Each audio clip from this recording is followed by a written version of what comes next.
34과 고난, 세상과 다른 기독교의 길, 욥의 중재가 필요한 까닭, 욥기 마지막 시간입니다. 욥기는 끝이 잘 되었습니다. 일단 우리의 관심사는 끝이 어떻게 되었느냐 하는 것이 아닙니까? 잘 되었습니다.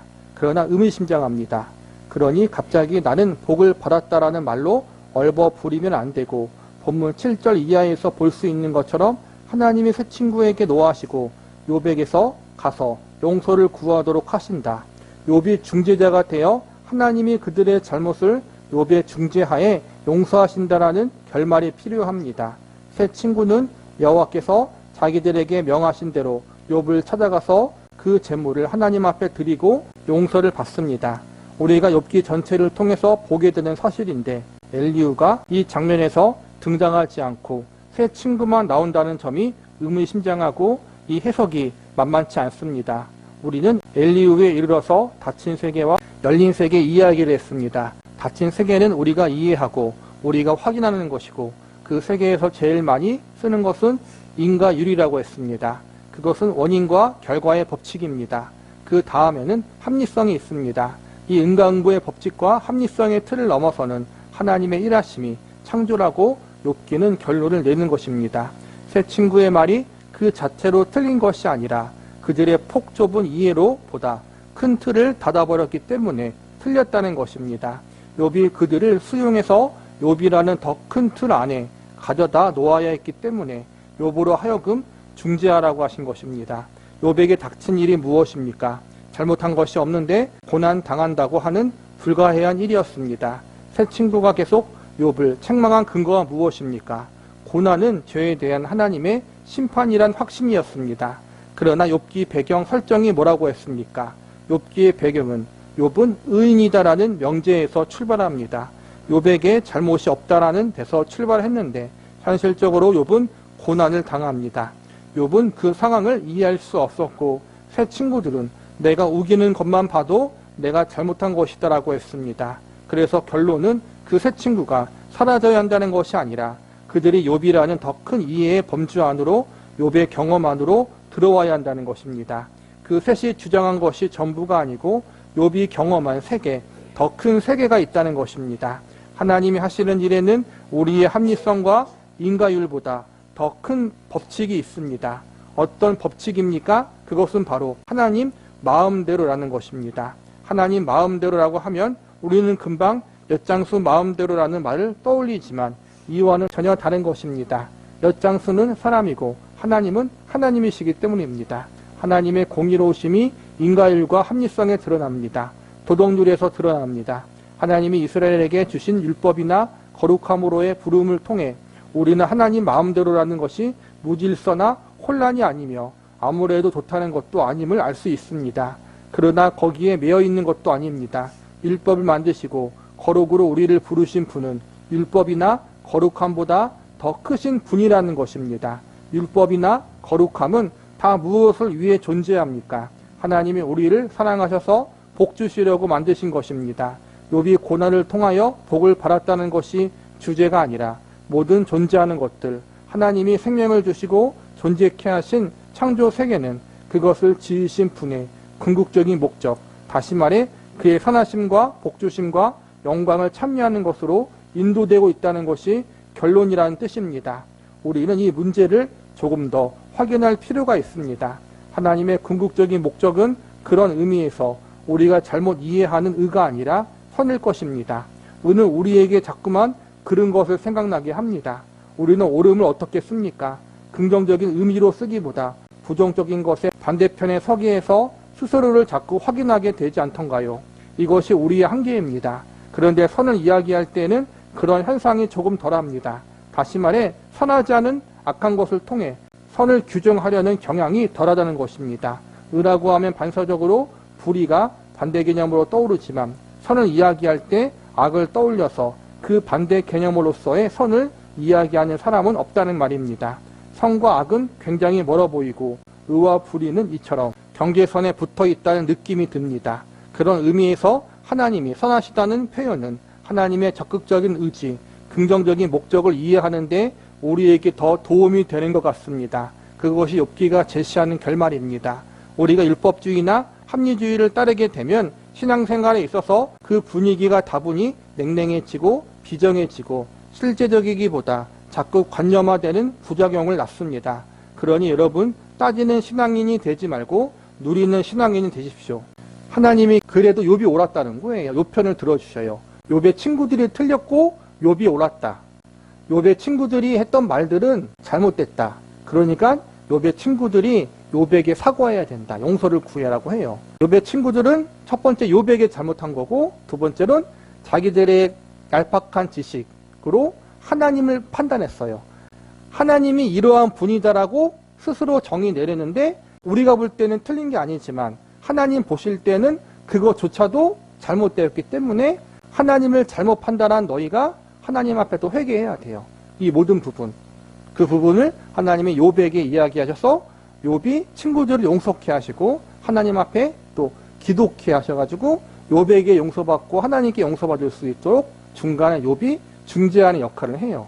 욥의 친구들은 욥을 너무나 아프게 했어요. 욥기 3장부터 쭉 수십 장이 지나기까지 얼마나 정죄했어요. 악인들은 죽어야 된다. 여기서 그 악인이 누구예요? 욥이에요. 회개 안 한 너는 나쁜 놈이다. 나중에 똥 같은 놈이다. 그러고 멸망당해야 할 놈이고 막 그렇게 욕까지 하는데, 그 친구들을 결론은 용서하라는 거잖아요. 그렇죠?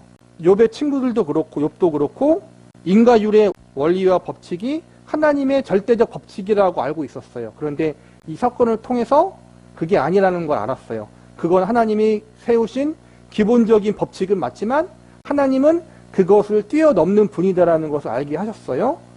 옳고 그른 걸 따지자면 욥의 친구들은 옳지 않았어요. 그러면 어떻게 해야 돼요? 징계받아야 되고 벌받아야 돼요. 욥의 친구들이 갖고 있던 인과율의 법칙에 따르면 욥의 친구들은 하나님을 함부로 판단했어요. 스스로 피조물인 존재가 창조주 하나님이 이러한 분이다라고 자기들이 섣불리 결론을 내렸어요. 하나님은 그게 잘못이라고 이야기하셨어요. 그들의 법칙대로 하면 하나님을 스스로 잘못되게 판단한 이 세 친구들은 벌받아야 돼요. 그렇죠? 그런데 하나님은 어떻게 해요? 그들에게 벌을 내리지 않으시고 용서해 주시기로 결심하시고 그 용서하는 데 욥을 사용하셔요. 욥 역시도 이제는 그 아픔을 겪고 아픔을 통해서 이 세 친구들이 나를 더 아프게 했으니까 너네는 나쁜 놈이다. 다시는 너하고 이제는 상종도 안 한다. 절교다. 그렇게 하지 않으시고 그 많은 상처를 준 세 친구들까지도 욥이 품을 수 있도록 하나님이 또 그렇게 인도하셔요. 이걸 통해 하나님은 인과율을 넘어서는 하나님이심을 알게 하시고 욥과 욥의 친구들에게 인과율을 뛰어넘어서 우리에겐 용서가 필요하고 자비가 필요하고 하나님의 은혜가 필요하다는 사실을 또 배우게 하셔요. 그래서 욥도 자기를 아프게 했던 사람들 용서해주는 자리에 가게 하고 욥의 친구들은 자기들이 얼마나 부족한 자였고 자기들이 알고 있던 것으로 그 상처받은 친구를 얼마나 힘들게 했는지를 또 깨닫게 하셔요. 욥도 결국에는 성숙하게 만드시고 욥의 친구들도 성숙할 수 있도록 하나님이 인도하셨다. 모두가 하나님이 합력해서 선이 되도록 하나님이 다 묶으셨다라는 거예요. 그 자리로 욥과 욥의 친구들을 하나님이 인도하셨다라는 거예요. 뛰어들어 오시는 하나님. 하나님이 결과적으로 욥에게 주신 복이 무엇입니까? 딸이 셋이고 아들 7을 두었다고 합니다. 아들들로는 그 복의 크기나 아름다움을 어떻게 설명할 수 없으니까 딸이 나옵니다. 첫 딸은 여미마, 둘째는 그시야, 셋째는 게렌 합북인데 이게 다 무슨 뜻인가 하면 예쁘고 사랑스럽다는 뜻입니다. 그 이름은 하나님이 주시는 결말이 우리가 생각하는 물질적인 수량이나 어떤 성공보다는 어떤 예술성을 가진 깊은 만족과 감사와 찬송으로밖에 표현할 수 없는 깊고 찬란한 것이라는 사실을 보여주는 것입니다. 하나님은 폭풍 속에서 마지막에 나타나십니다. 그의 나타나심이 폭풍 속에서 이루어진다는 것도 의미심장할 뿐 아니라 폭풍 속에서 나타나셔서 예쁜 딸을 주었다는 것도 사실 좀 안 맞습니다. 중간에 드라마 작가가 갑자기 바뀌기라도 하듯이 문체가 바뀐 것 같습니다. 그러나 거기에 아주 멋진 연속성이 있습니다. 우리는 욥기 전체를 관통하여 하나님이 한 발 떨어진 곳에서 지켜보고 있는 느낌을 가집니다.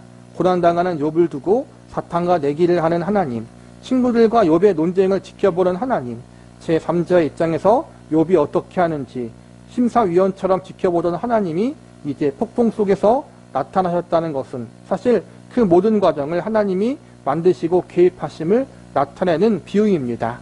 하나님이 그처럼 마음이 불타올랐다는 표현인데 호세아 11장에는 이런 식으로 표현되어 있습니다. 1절부터 보겠습니다. 이것은 죄를 범한 북왕조 이스라엘을 꾸짖으시고 애태우시는 하나님 말씀입니다. 이스라엘이 어렸을 때 내가 사랑하여 내 아들을 애굽에서 불러냈거늘 선지자들이 그들을 부를수록 그들은 점점 멀리하고 바알들에게 제사하며 아로새긴 우상 앞에 분향하였느니라. 그러나 내가 에브라임에게 걸음을 가르치고 내 팔로 안았음에도 내가 그들을 고치는 줄을 그들은 알지 못하였도다. 내가 사람의 줄, 곧 사랑의 줄로 그들을 이끌었고 그들에 대하여 그 목에서 멍에를 벗기는 자 같이 되었으며 그들 앞에 먹을 것을 두었노라. 그들은 애굽 땅으로 되돌아가지 못하겠거늘 내가 돌아오기를 싫어하니 아수르 사람이 그 임금이 될 것이라. 칼이 그들의 성읍들을 치며 빗장을 깨트려 없이 하리니 이는 그들의 계책으로 말미암음이니라. 내 백성이 끝끝내 내게서 물러가나니 비록 그들을 불러 위에 계신 이에게로 돌아오라 할지라도 일어나는 자가 하나도 없도다. 이것이 그 당시 이스라엘의 현실입니다. 심판을 자처하고 있는 이스라엘입니다. 에브라임은 12지파 중에 하나인데 특별히 북왕조 이스라엘을 대표하는 지파입니다. 아드마와 스보임은 소돔과 고모라가 멸망당할 때 거기 같이 평원의 성읍들입니다. 8절에서 이렇게 이어집니다. 에브라임이여 내가 어찌 너를 놓겠느냐. 이스라엘이여 내가 어찌 너를 버리겠느냐. 내가 어찌 너를 아드마같이 놓겠느냐. 어찌 너를 스보임같이 두겠느냐. 내 마음이 내 속에 돌이켜 나의 긍휼이 온전히 불붙듯 하도다. 내가 나의 맹렬한 진노를 나타내지 아니하며 내가 다시는 에브라임을 멸하지 아니하리니 이는 내가 하나님이요 사람이 아님이라. 내 가운데에 있는 거룩한 이니 진노함으로 내게 임하지 아니하리라. 너희가 멸망을 자초했고 너희가 망한다는 말씀입니다. 그러고 나서 뭐라고 하십니까? 내가 어찌 너희를 온전히 포기하겠느냐. 나는 하나님이다. 나는 사람이 아니다. 사람은 인과관계를 초월할 다른 수단이 없습니다. 인간은 이렇게 잘못된 것을 돌이킬 능력이 없습니다. 죽으면 끝이 날 뿐인데 하나님은 예수님 안에서 그것을 뒤집으셨습니다. 사망을 뒤집으셨습니다. 그렇기 때문에 우리에게는 절망이 없는 것입니다. 그것이 기독교가 가지는 힘입니다. 하나님이 누구냐고 할 때 예수를 믿으면 구원을 얻는다고 선언하시고 실천하시는 우리 아버지다라고 이야기하는 것입니다. 이것이 바로 하나님께서 모든 역사와 개개인의 인생에 개입하는 방식입니다. 하나님이 그저 지켜보고 계시는 것이 아니라 뛰어들어와 우리와 씨름하십니다. 그러니 하나님이 아브라함에게 너 이삭을 바쳐라라고 말씀하시는 것입니다. 우리로서는 말이 안 되는 이야기지만 이삭을 잡으려고 하자 여호와의 천사가 나타나서 못하게 말립니다. 거기까지 함께하고 계신다는 것입니다. 북이스라엘 왕국이 범죄해서 나중에 아수르 제국에 멸망당하잖아요. 하나님이 호세아 선지서에서 그걸 예언하시는 거예요. 이스라엘 백성들이 너무나 죄를 많이 지어서 하나님이 심판하실 것이다. 그런데 그 말을 하시면서 동시에 내가 너를 어떻게 버리겠느냐, 내가 너를 어떻게 놓치겠느냐, 그렇게 이제는 이야기하시면서 하나님이 죄로 인해서 심판하시지만 그럼에도 그 심판하시는 하나님의 마음은 사랑의 마음이라는 거예요. 하나님의 백성들이 멸망당해서 없어져 버리는 것을 원하시는 게 아니라 멸망당할 것 같은 큰 고난을 통해서 그들이 회개하고 돌이키기를 바라시는 하나님의 마음이 하나님의 징계 속에 담겨 있다는 거예요.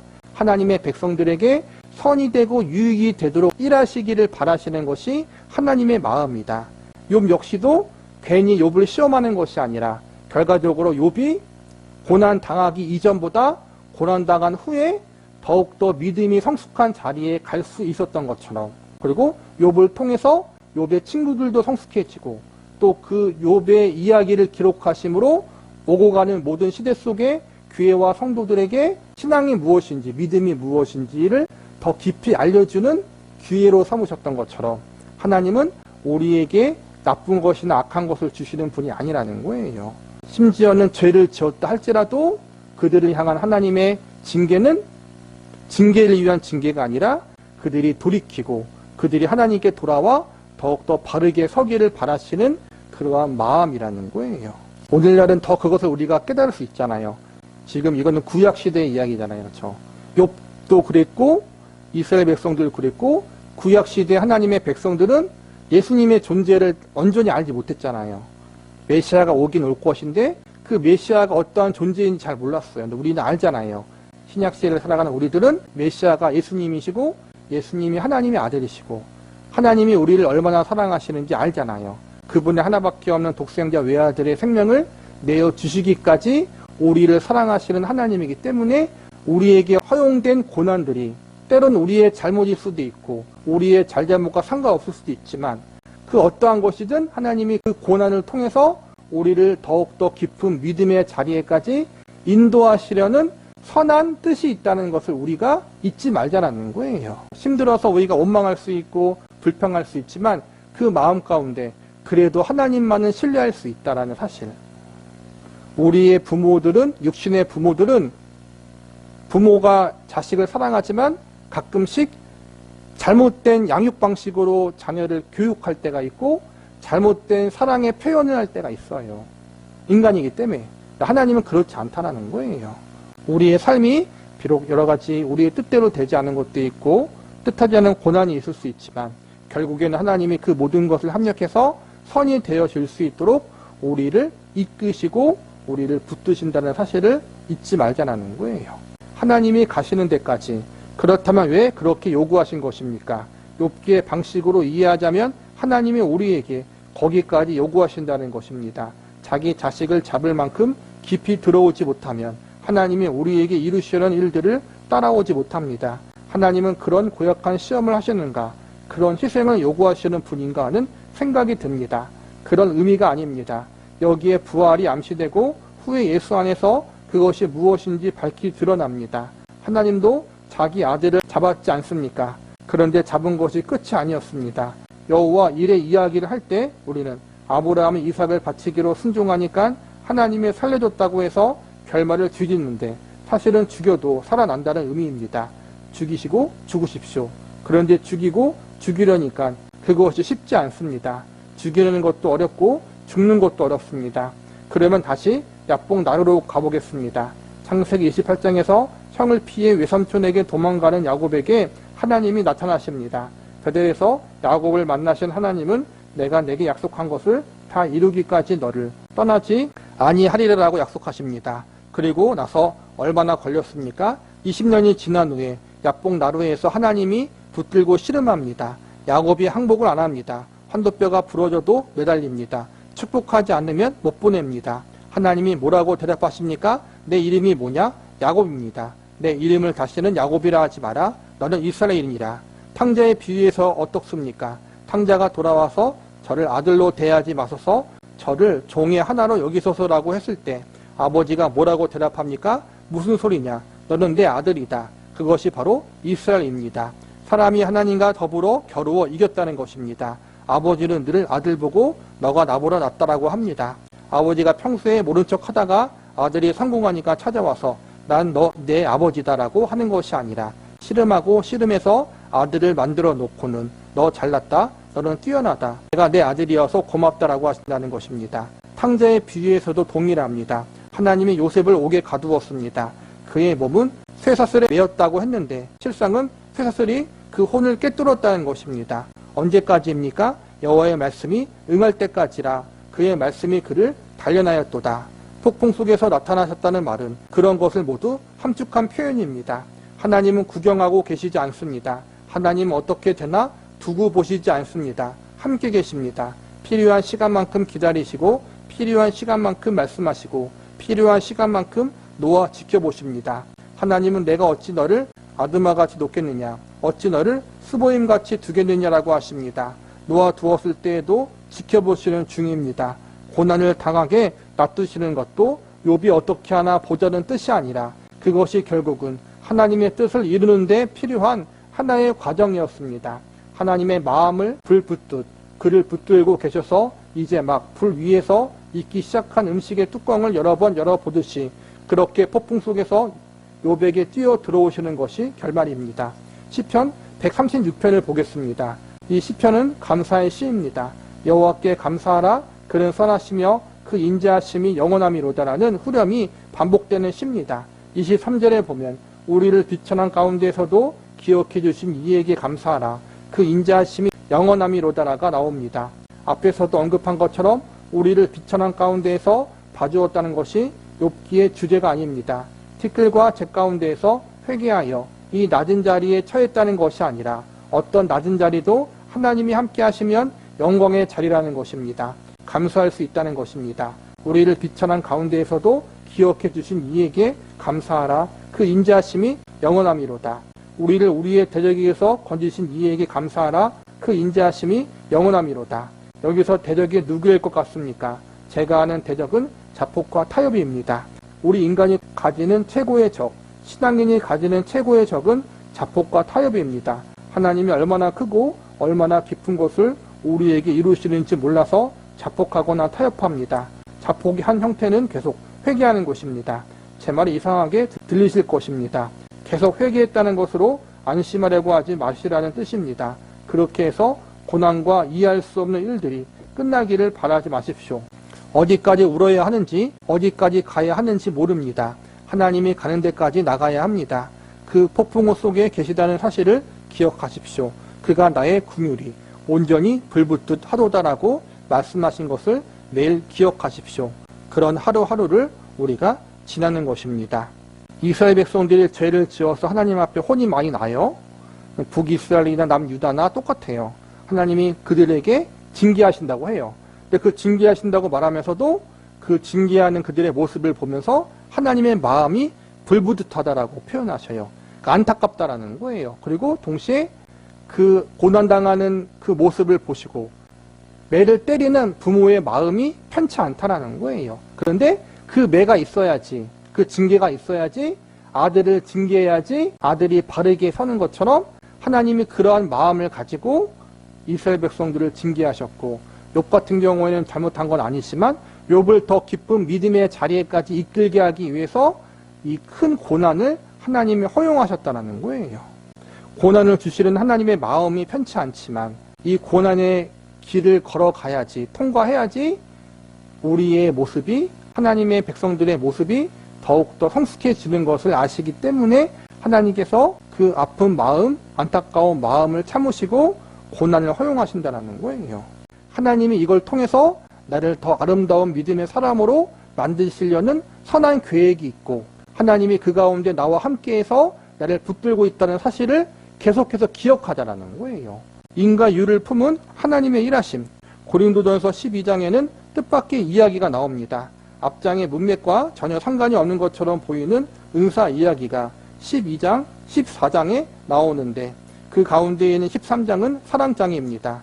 은사 이야기를 하다가 뜬금없이 사랑 이야기가 나옵니다. 사랑이 무슨 좋은 이야기, 달콤한 이야기를 하는 중에 나오는 것이 아니라 은사 이야기 가운데 끼어 있다는 것입니다. 시기와 경쟁과 자랑을 경계하면서 은사 이야기를 합니다. 무슨 뜻입니까? 은사란 내 자신의 우월함의 증거가 아니라는 것입니다. 각 사람에게 성령을 나타내심은 유익하게 하려 하심이라. 누구에게입니까? 모두에게 유익하게 하려는 것이라고 합니다.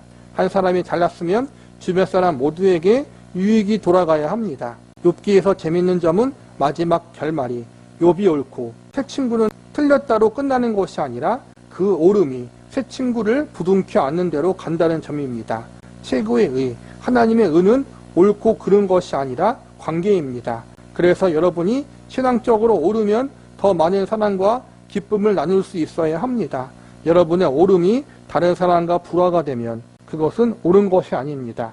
누구든지 예수를 믿으면 구원을 얻으리라 해서 누구든지를 기억해야 합니다. 누구든지입니다. 이것이 기독교 신앙의 무시무시함입니다. 하나님이 다 열어놓고 있습니다. 어디도 들어오지 못할 곳이 없습니다. 욥기에서도 이것이 결론입니다.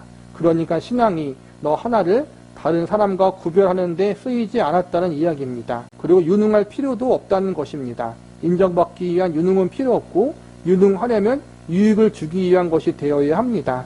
유능하려면 유익이 되라. 유능하려면 유익이 되라. 계속 그 이야기를 하고 있습니다. 끝에 가서 다음과 같이 이야기합니다. 다 사도겠느냐? 다 선지자겠느냐? 다 교사겠느냐? 다 능력을 행하는 자이겠느냐? 다 병 고치는 은사를 가진 자이겠느냐? 다 방언을 말하는 자이겠느냐? 다 통역하는 자이겠느냐?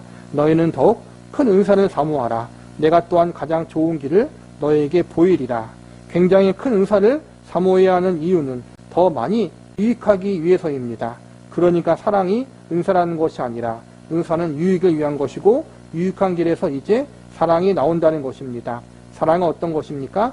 사랑은 다 상대를 위하여 있는 것입니다. 자기를 위한 것이 아니요 상대를 위한 것입니다. 사랑은 또한 우리가 모든 것일 수 없다는 것에 대한 확인입니다. 그것이 사랑장인 고린도전서 13장 8절부터 나옵니다. 사랑은 언제까지 떨어지지 아니하되 예언도 패하고 방언도 그치고 지식도 패하리라. 우리는 부분적으로 알고 부분적으로 예언하니 온전한 것이 올 때에는 부분적으로 하던 것이 패하리라. 내가 어렸을 때 말하는 것이 어린아이와 같고 깨닫는 것이 어린아이와 같고 생각하는 것이 어린아이와 같다가 장성한 사람이 되어서 어린아이의 일을 버렸노라. 우리가 지금은 거울로 보는 것 같이 심히 하나 그때에는 얼굴과 얼굴을 대하여 볼 것이요 지금은 내가 부분적으로 하나 그때에는 주께서 나를 아시는 것 같이 내가 온전히 알리라. 그런데 믿음, 소망, 사랑 이 세 가지는 항상 있을 것인데 그 중에 제일은 사랑이라. 지금 부분적으로 안다는 것입니다. 하나님은 욥에게 무엇을 요구했습니까? 새 친구를 중재하여 하나님 앞에 용서를 받아내라고 합니다. 그렇습니다. 품으라고 합니다. 욥 너가 맞다. 그러나 너가 저 새 친구를 품어야 한다. 인과율과 합리를 풀어야 한다. 하나님의 뜻은 인과율과 합리보다 더 큽니다. 그것을 품고 있기 때문입니다. 이것과 저것이 수평적으로 대등한 위치에 있는 것이 아니라 더 큰 틀, 하나님이 누구신가라는 열려있는 틀 속에 인과율이 포함되어 있는 것입니다. 우리는 하나님의 거룩하심과 하나님의 질서를 드러내기 위해서 그것보다 더 큰 하나님의 용서와 일하심과 궁극적인 승리를 믿어야 합니다. 결과적으로 욥이 그 고난을 통해서 더 성숙한 자가 되어서 자기가 납득하고 이해할 수 없는 고난을 만났지만 그럼에도 불구하고 하나님이 하신 것이기 때문에 그것에 대해서 더 이상 문제 삼지 않고 받아들이는 자리에 갔어요. 내 이해와 내 생각을 넘어서는 하나님의 일하심에 욥이 항복했다는 거예요. 그래서 욥기 결론에 봐도 왜 이 고난이 허용되었는지, 하필 이러한 고난의 종류를 주셨는지 욥의 물음에 하나님이 답하지 않아요. 그런데 하나님을 만났다는 것 자체만으로 욥이 만족하고 끝나요. 그리고 더 한 발 더 나가서 자기에게 상처를 주는 욥의 친구들까지 품어요. 즉 욥의 신앙을 하나님이 더 깊은 곳으로 인도하셨다는 거예요. 하나님이 그것을 위해서 욥에게 고난을 허용하셨다. 우리가 알고 있는 단편적인 신앙의 원리, 그것이 틀린 건 아니지만, 저와 여러분이 경험했던 여러 가지 인생의 경험들이 틀린 건 아니지만 그것을 뛰어넘으신 하나님이시고 또 그것을 우리가 뛰어넘기를 바라신다는 거예요. 우리가 그러므로 더 성숙한 사람이 되어지길 원하신다. 욥의 친구들처럼 옳고 그른 것을 판단하고 정죄하는 그러한 자리로만 가는 것이 아니라, 물론 옳고 그름도 알아야겠죠, 당연히. 그런데 그게 전부가 아니라는 사실을 우리에게, 욥에게 하나님이 알려주심을 통해서 욥을 더 깊은 신앙의 자리로 인도하셨다는 거예요. 저와 여러분도 지금 그러한 자리로 가도록 인도함 받고 있다는 거예요. 그러므로 우리가 기도할 것 중 하나가 그거예요. 우리의 믿음과 신앙이 욥처럼 더 깊은 신앙의 자리에 갈 수 있도록 우리의 성숙과 성화를 위해서 많은 사람들을 더 품어줄 수 있고 하나님의 일하심에 항복할 수 있는 그러한 자리에 갈 수 있도록 우리가 기도할 수 있어야 돼요. 고난을 통해 영광으로. 기독교 신앙의 위대함은 무엇입니까? 하나님입니다. 하나님을 믿는 믿음이 위대한 것이 아니라 그 믿음의 대상인 하나님이 위대한 것입니다. 믿는 우리가 아니라 하나님입니다. 우리를 사랑하는 하나님, 우리에게 믿음의 관계를 요구하시는 하나님, 이것이 기독교의 위대함입니다. 그런데 우리는 언제나 우리에게로 돌아옵니다. 은사에서도 자신에게 돌아오고 이해와 확인에서도 논리성으로 돌아와 구별합니다. 틀리면 언제나 구별합니다. 분리합니다. 그러나 신앙은 묻고 감싸는 것입니다. 하나님이 우리를 그런 자리로 부르십니다. 그래서 욥기의 결말도 묻고 감싸는 것으로 갑니다. 무엇을 통해서입니까? 고난을 통해서입니다. 고난 당하는 것을 억울함을 보상해 주는 것이 결론이 아니라 고난으로만 이 자리로 갈 수 있다는 것이 결론입니다. 욥이 무엇을 경험했습니까? 억울함을 경험했습니다. 세 친구의 역할이 무엇이었습니까? 그들은 분명한 것을 이야기했습니다. 누가 더 큽니까? 억울한 것을 경험한 욥이 분명한 것을 이야기한 그들보다 더 큽니다. 누가 누구를 감쌀 수 있습니까? 억울한 자가 분명한 자를 감쌀 수 있습니다. 결말은 어떤 것이었습니까? 억울함을 통과함으로써 우리가 아는 욥이 있는 것입니다. 몇 배의 복을 받았습니까? 2배입니다. 갑절이나 복을 받았습니다. 그것이 성경 이야기입니다. 히브리서 5장에 가겠습니다. 그는 육지에 계실 때 자기를 죽음에서 능히 구원하실 이에 심한 통곡과 눈물로 간구와 소원을 올렸고 그의 경건하심으로 말미암아 들으심을 얻었느니라. 그가 아들이시면서도 받으신 고난으로 순종함을 배워서 온전하게 되셨은즉 자기에게 순종하는 모든 자에게 영원한 구원의 근원이 되시고 하나님께서 멜기세덱의 반차를 따른 대제사장이라 칭하심을 받으셨느니라. 이 고난 때문에 무엇을 할 수 있습니까? 멜기세덱의 반차를 따른 대제사장직을 수행할 수 있습니다. 인간의 약함을 체휼하셨기 때문에 최악의 자리에 가보셨기 때문에 모든 사람을 변화할 수 있고 모든 사람의 편이 되실 수 있습니다. 그 누구라도 변화할 수 있고 그 누구의 편이라도 되실 수 있습니다. 가룟 유다도 회개했으면 되는 것입니다. 베드로에게도 약속하시길 너는 돌이킨 후에 내 형제를 굳게 하라고 하셨고 그 강도에게도 오늘 내가 나와 함께 낙원에 있으리라고 하셨습니다. 무엇을 통해서 알았다는 것입니까? 이 고난의 자리를 통과함으로써 그들을 다 끌어안을 만큼 깊고 넓어지셨습니다. 고난을 통해 순종함을 배워 온전하게 되어 그 감싸는 보자기가 튼튼해지고 무한히 넓어지셨다고 이야기할 수 있습니다. 이것이 욥의 결론입니다. 자기를 내어줌으로써 싸매시는 것이 하나님의 방식입니다. 상대방을 무릎 꿇려 자기 소유로 삼는 방식이 아니라 자기를 내어줌으로 감싸는 방식으로만 기독교는 그 주인 대신 하나님의 하나님 되심을 증명할 수 있습니다. 기독교는 예수를 십자가에 못 박은 죽음의 자리에까지 요구하시고 부활시킴으로 영광을 얻는 종교입니다. 여기까지 와야 세상을 이길 수 있습니다. 세상은 늘 우리에게 이렇게 하면 저렇게 하면 안심할 수 있고 해결할 수 있고 증명을 얻을 수 있다고 속입니다. 그러나 세상에는 답이 없습니다. 역사가 증명하고 있고 우리가 이 나이가 되도록 살면서 경험하고 있습니다. 이것이 기독교입니다. 눈물 흘리고 부둥켜 하는 감성적 이야기가 아니라 무시무시한 사실입니다. 욥기 42장을 통해서 그리고 하나님이 지금까지 우리를 끌고 와서 살게 하신 구체적인 현실 속에서 확인하십시오. 손 한번 붙잡고 우는 것으로 해결되는 것이 아닙니다. 이것은 쾌활하게 나눌 수 있는 이야기가 아닙니다. 성경이 제시하는 이 답을 우리가 갖고 있고 그 증거를 예수 안에 갖고 있습니다. 예수님은 하늘 보좌 우편에서 우리를 위해 기도하시는 분입니다. 기억하시고 승리하십시오. 자폭하지 마시고 타협하지 마십시오. 무슨 타협입니까? 대강 쉽게 해결을 보는 인생을 살지 마십시오. 하나님의 무시무시한 도전 앞에 불붙는 사랑에 제대로 익히시고 제대로 영광스러워지십시오. 아름답고 멋있고 찬란해지십시오. 영광이 하나님의 영광의 찬송이 되십시오. 우리의 주님이신 예수님도 고난을 통해서 영광을 받으셨잖아요. 십자가의 고난과 죽음을 통해서 영광을 받으셨고 하나님께서 그 예수님을 높여주셨잖아요.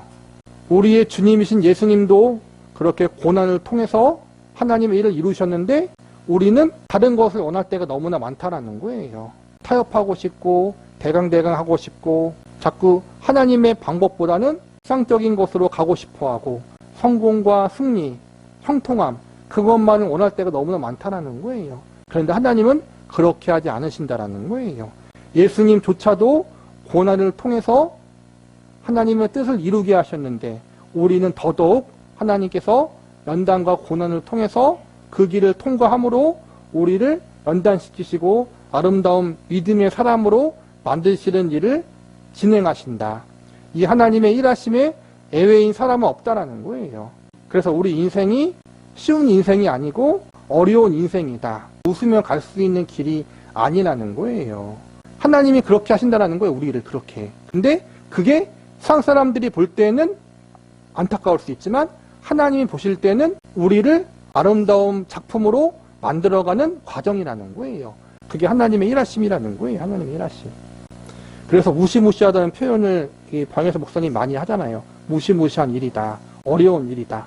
그러나 그 길을 통과하면서 우리가 하나님 앞에 더 겸손해지고 하나님 보실 때 아름다운 작품으로 만들어지는 것이다. 하나님 우리를 그렇게 만들어 가고 있다. 쉽진 않지만 하나님께서 시작하셨고 예수님께서 우리와 함께 하기 때문에 하나님이 마침내 그걸 이루신다는 거예요. 그 하나님을 신뢰하고 예수님을 신뢰함으로 우리에게 주어진 그 길을, 연단과 고난의 길이고 아픔이 있는 길이지만 끝까지 우리가 잘 감당할 수 있는 저와 여러분이 되시기를 바라겠습니다.